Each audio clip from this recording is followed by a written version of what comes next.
আজ বুকের বাম পাশটায় চিনচিন ব্যথা অনুভূত হয়। মাঝরাতে ব্যথার তীব্রতায় হঠাৎ ঘুম ভেঙে যায়।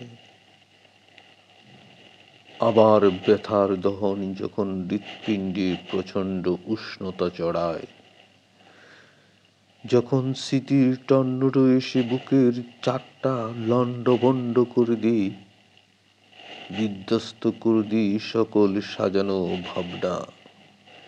সেই নিশীথের তন্দ্রাগুলো অনশন করে নেত্রের মিলন ঘটাতে দেখে না বলে কেটে যায় একটা তন্দ্রহীন রজনী। প্রতিনিয়ত এমনি চলছে জীবন প্রবাহ। আজ কৃষ্ণচূড়ার রং মনে হয় ভয়াবহ দাবানলের বহ্নিশিখা। দক্ষিণা সমীরণে যেন প্রাণে জ্বালা ধরায়, রংধনুর রং যেন রংহীন বিবর্ণ, সবটুকু পিকে।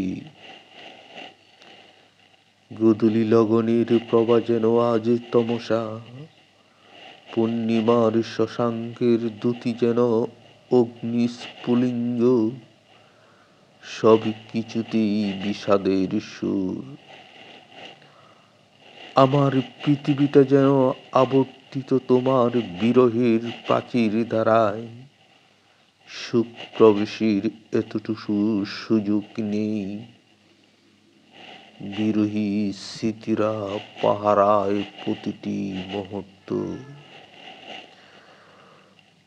তোমার অকৃত্রিম ভালোবাসার সাইক্লোন দিয়ে আমার বিষাদের প্রাচীর ভেদ করে পারো না একটা সুখের সিন্ধু উপহার দিতে,